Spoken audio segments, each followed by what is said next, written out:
안녕하세요. 사하남, 사무엘하를 읽어주는 남자. 자, 이 시간에는 사무엘하 7장부터 10장까지 4장을 다루도록 하겠습니다.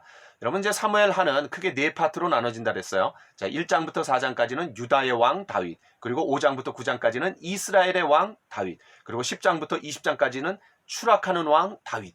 자, 그래서 오늘 이제 읽는 부분들이 여기에 걸쳐 있습니다. 자, 여러분 7장부터 10장까지 이 4장을 읽어나가는 핵심 포인트가 뭐예요? 자, 6장에서 하나님의 언약궤가 예루살렘 성에 안치되었습니다. 자, 그러니까 7장에서 뭐가 필요해요? 성전이 필요한 거죠. 그래서 다윗이 하나님 앞에 하나님, 제가 당신을 위해서 성전을 만들어 드리겠습니다. 그랬더니 하나님 뭐라고 말씀하세요? 야, 네가 나를 위해서 집을 만들어 준다고? 아니야, 내가 너를 위해서 집을 만들어 줄게. 전자의 집은 성전이죠. 후자의 집은 다이너스티, 왕조를 말합니다. 그래서 다윗의 후손을 통해서 영원한 왕조를 구축시켜 주시겠다라는 거죠. 자, 이 다윗 언약이라고 알려져 있는 이 7장 굉장히 중요합니다. 자, 이제 8장. 이 8장에서는 이 다윗이 주변 나라들을 공격해갖고 이제 영토를 확장시키고 또 영역을 확대시켜 나갑니다. 여기에 담겨져 있는 의미가 뭐예요? 이제 하나님께서 이스라엘을 중심으로 이 주변 나라의 통치의 영역들을 확장시켜 나가신다라는 거예요. 하나님의 어떤 정의와 공의의 통치 원리를 가지고 하나님의 어떤 영역들이 점점 확장되어 나간다라는 걸 보여주는 겁니다. 어떤 정복 이데올로기로 보는 것이 아니라 그런 하나님의 통치의 영역의 확장으로 보시면 좋을 것 같습니다. 자, 그 다음에 9장과 10장은 이 다윗의 어진 마음, 다시 말해서 하나님의 마음을 품고 사람들을 어떻게 대하느냐, 이게 중요한 거죠. 이 다윗의 어진 마음이 국내적으로는 무비보셋에게, 무비보셋이 누구예요? 사울 왕가에 남아있는 후손이었죠. 자, 그 다음에 10장에서는 국제적으로 그런 다윗의 어진 마음이 펼쳐집니다. 누구예요? 암몬 제국의 한운에게. 그런데 이제 나중에 이제 그 스파이로 몰리게 되는 그런 상황도 있습니다. 자, 이런 포인트를 가지고 좀 더 자세하게 살펴보도록 하겠습니다. 자, 그러니까 이 7장에서는 이 다윗이 하나님의 성전을 만들어 주겠다라는 거죠. 그러니까 이 예루살렘을 이스라엘의 신앙의 구심점으로 삼겠다라는 그런 다윗의 의도가 깔려 있습니다. 자, 그런데 하나님께서 그런 집을 필요로 하시는 것이 아니죠. 하나님 자유롭게 이동하시는 분 아니에요? 그러니까 거기에 매여 계시는 분이 아니라 또 그것을 만들어 달라고 지금까지 요청한 적이 없다라는 거예요. 자, 그래서 이 다윗에게 영원한 왕조를 구축시켜 주시겠다라고 이제 약속해 주십니다. 자, 8절을 보겠습니다. 내가 너를 목장 곧 양을 따르는 데에서 데려다가 내 백성 이스라엘의 주권자로 삼고. 그러니까 이 다윗이 왕이 된 것은 어떤 정치공학적인 음모나 어떤 야합의 산물이 아니라 하나님의 섭리 가운데 이루어진 하나님의 선물로 이 다윗이 왕의 역할을 하고 있다는 거죠. 자, 내가 너와 함께 해주겠다. 바로 임마누엘의 약속이죠. 그 다음에 모든 원수를 멸해주겠다. 그리고 내 이름을 위대하게 만들어주겠다. 바로 창세기 12장 2절에서 하나님께서 아브라함에게 내 이름을 창대하게 해주겠다라고 했던 약속이 성취되어 가는 겁니다. 자, 너를 편히 쉬게 해주겠다. 그리고 여호와가 너를 위해서 집을 짓고, 여기서 말하는 집은 왕조죠. 네 씨를 내 뒤에 세워서 그의 나라를 견고하게 해주겠다. 그는 내 이름을 위하여 집을 건축할 것이요. 여기서 말하는 집은 이제 성전 건축이죠. 이 솔로몬을 통해 갖고 그 후손이 이제 성전을 건축한다는 겁니다. 나는 그의 나라의 왕위를 영원히 견고하게 하리라. 여러분, 북쪽 이스라엘과 남쪽 유다가 아직 갈라지진 않았지만, 여러분, 그 북이스라엘은 9개의 왕조의 19명의 왕이 등장합니다. 자, 그런데 이 남쪽 유다는 그 다윗 왕조, 다닐 왕조예요. 그런데 20명의 왕입니다. 비슷한 거죠. 19이나 뭐 20이나. 그런데 북이스라엘은 BC 722년에 멸망했고, 그 다음에 남쪽 유다는 586년에 멸망했습니다. 136년의 격차가 있는 거예요. 그만큼 더 오래 갔습니다. 어쨌든 뭐 망했죠. 그러니까 그의 나라의 왕위를 영원히 견고하게 해주겠다. 일면 좀 성취된 면이 있죠. 북이스라엘에 비해서. 그러나 이것은 궁극적으로 누구를 위해서 성취되는 거예요? 예수 그리스도, 다윗의 자손이요 후손으로 오시는 예수 그리스도를 통해서 영원한 왕위가 이어지는 거죠. 그러니까 이 7장은 어떤 메시아 사상의 사상적 토대가 된다라고도 볼 수 있습니다. 자, 그 다음에 그가 만일 죄를 범하면 내가 사람의 매와 인생의 채찍으로 징계하려니와 사울처럼 은총을 빼앗지는 아니하리라. 그러니까 징계가 있을지는 모르지만 그런 무조건적인 사랑을 베풀어 줘갖고 계속해서 지속되게 해주겠다라는 거죠. 궁극적으로 누구를 통해서 성취되는 거예요? 예수 그리스도를 통해서 성취되는 거죠. 자, 사람 막대기와 인생 채찍. 그러니까 이 유다의 왕조에 그런 왕들이 삐딱하게 가고 탈선하게 될 때, 다윗의 길과 어긋나게 갈 때 그런 사람 막대기와 인생 채찍으로 하나님 다루시는 거예요. 그 중에 하나가 바벨론을 통해 갖고 채찍질 하셔갖고 다시 70년 만에 고토로 돌아오게 하는 그런 정결하게 되는 그런 상황들도 이 약속과 연관됩니다. 자, 이제 8장으로 넘어가 보겠습니다. 8장으로 가기 전에 18절부터 29절에 보면 이런 하나님의 위대한 약속 가운데 너무나 감격해갖고 다윗이 기도하게 되죠. 자, 18절에서 다윗 왕이 여호와 앞에 들어가 앉아서, 그래서 그런 하나님의 약속에 대한 응답으로서 기도하게 됩니다. 이 기도의 이제 핵심적인 내용이 뭐냐면 세 가지입니다. 첫 번째는 어떤 것과도 비길 수 없는 하나님의 그런 크신 하나님을 찬양하고 있고요. 그 다음에 두 번째는 자신이 오늘에 있기까지 얼마나 미천한 자였는가, 그런 하나님 섭리적으로 여기까지 있게 하신 하나님을 찬양하는 겁니다. 감사하고. 그다음 마지막 세 번째는 자신의 왕직을 어떤 견고하게 세워달라는, 왕국을 세워달라는 그런 하나님의 약속의 근거에서 기도하는 내용이 나옵니다. 그래서 여러분 18절부터 21절까지는 현재를 다루고 있고, 그 다음에 22절부터 24절까지는 과거를 다루고 있으며, 그 다음에 25절부터 29절까지는 그런 기도의 내용이 미래를 담고 있습니다. 자, 27절.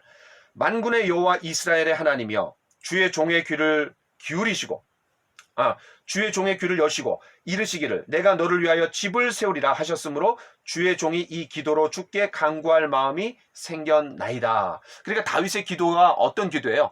우리가 요한일서 5장 14, 15절에 그의 뜻대로 무엇이든지 구하면 들으심이라 라고 했습니다. 그러니까 우리 기도가 뭐예요? 내 뜻과 내 생각을 관철시키는 것이 아니라 하나님의 뜻대로 기도할 때, 그것이 온전한 기도라는 것을 우리 여기서 또 엿볼 수 있는 것 같아요.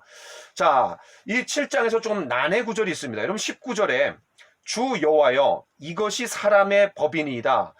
조금 이해가 좀 어려운 그런 부분이에요. 자, 그런데 이것을 어떻게 이해하면 좋냐면은 하나님께서 다윗의 왕조를 영원히 세우신다라는 그 약속이 바로 사람들에게 하나의 율법이 되기를 원하나이다. 무슨 말이에요? 모든 인류를 위한 법이지, 다시 말해서 이 복음이 이스라엘만을 위한 게 아니잖아요. 그래서 모든 사람에게 확대되는 그런 하나의 율법으로 되기를 원합니다.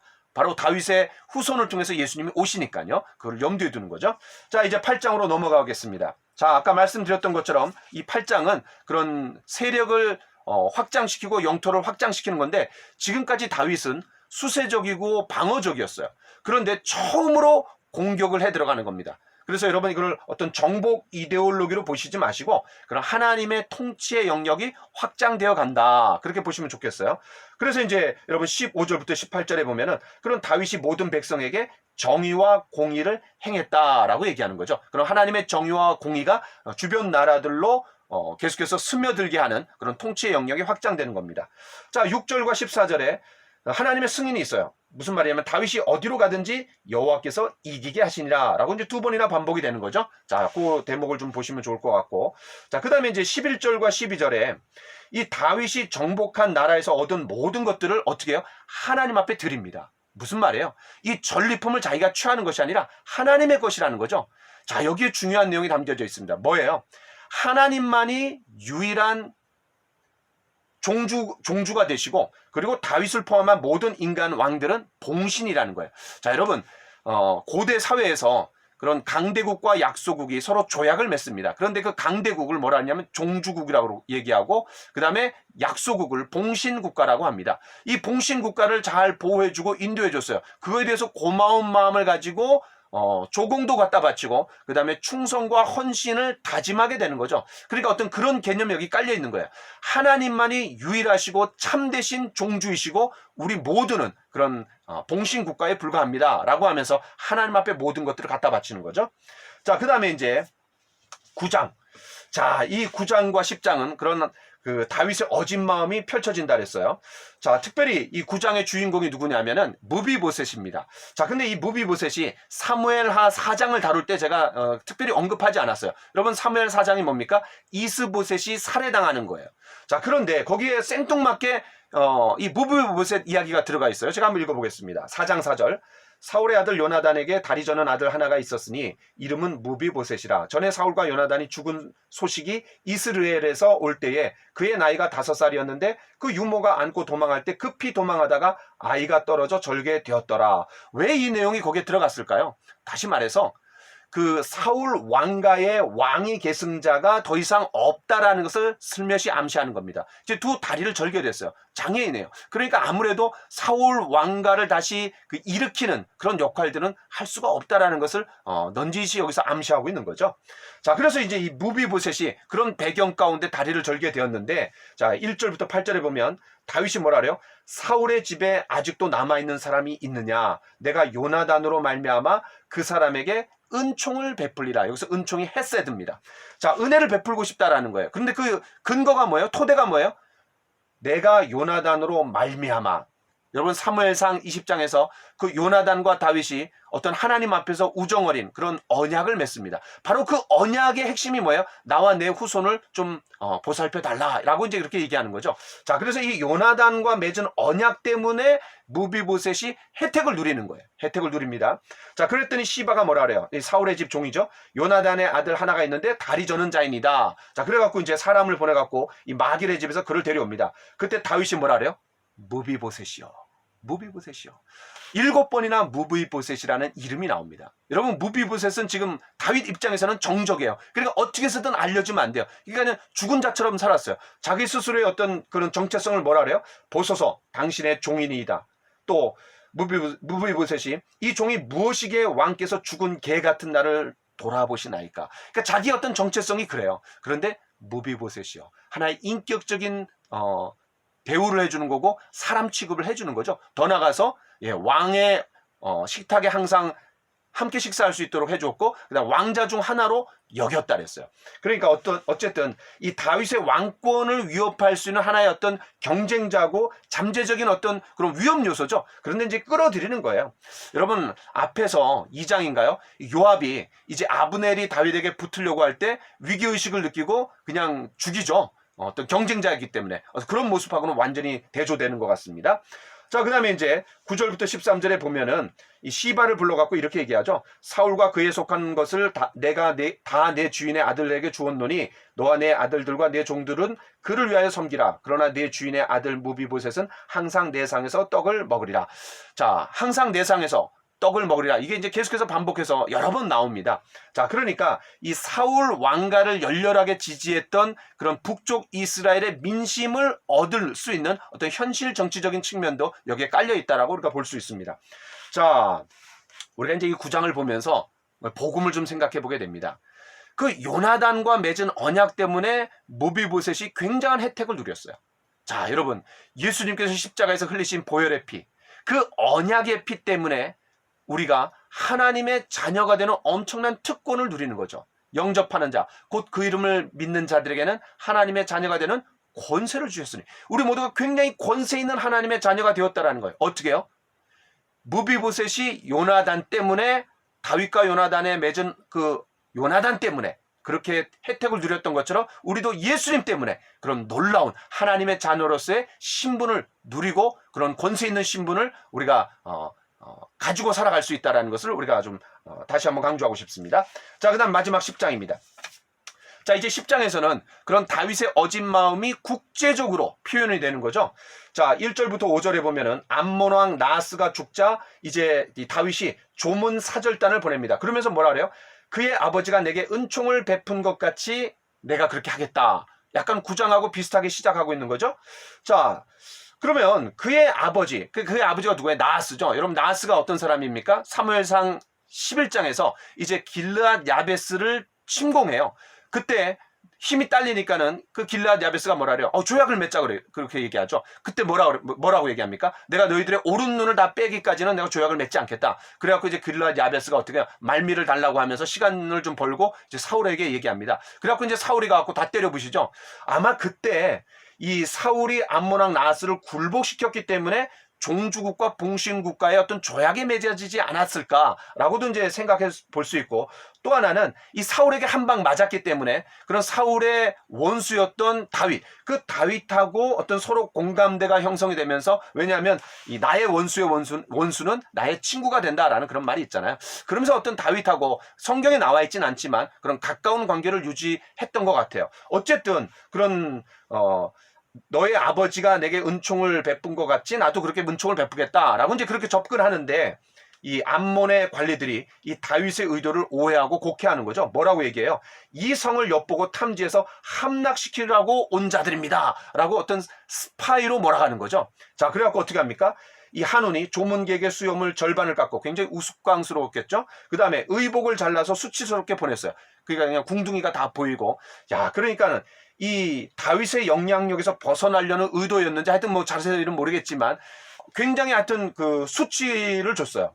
그러니까 이 암몬에 있는 사람들은 약간 장난기가 있는 것 같아요. 그 아버지도 오른 눈을 다 빼버리기 전까지는 조약을 맺지 않겠다. 그리고 그냥 이 한운도 이렇게 수염을 깎아버리고 그냥 뭐 그 볼기가 다 보일 정도로 그렇게 만들어 버렸잖아요. 자, 이렇게 이제 다윗이 굉장히 모욕을 당했어요. 그러니까 다윗이 어떻게 합니까? 그런 조문객들이 품위를 되찾을 수 있도록 시간적인 여유를 부여해 주죠. 자, 이제 6절부터 8절에 보면 이런 종주국에 대한 반란이, 다윗에 대한 도발과 도전이 이제 심각하게 일어나갖고, 이 암몬이 어떻게 합니까? 주변 나라들, 그런 서로 언약 관계에 있었던 주변 나라들에게 어떤 용병을 고용해갖고 전쟁을 준비합니다. 뭐 당연히 이제 이기게 되죠. 요압과 또 요압의 아우였던 아비새를 통해갖고 승리하게 됩니다. 자, 그 다음에 이제 15절부터 19절에 보면은 이런 아람의 연합군이 이스라엘에게 재도전하게 되는데, 하닷 에셀의 봉신 연합군이 다윗에게 패배했어요. 그러니까 다윗에게 화친을 맺고 섬기게 되죠. 그러니까 전에는 하닷 에셀의 봉신들이 이제는 다윗의 봉신들이 되고 마는 거죠. 자, 이제 여기까지 우리가 좀 살펴보고, 이제 11장에서는 그런 밧세바를 범하면서 다윗이 추락하는 그런 내용들을 좀 살펴보도록 하겠습니다. 자, 여러분 수고 많으셨습니다.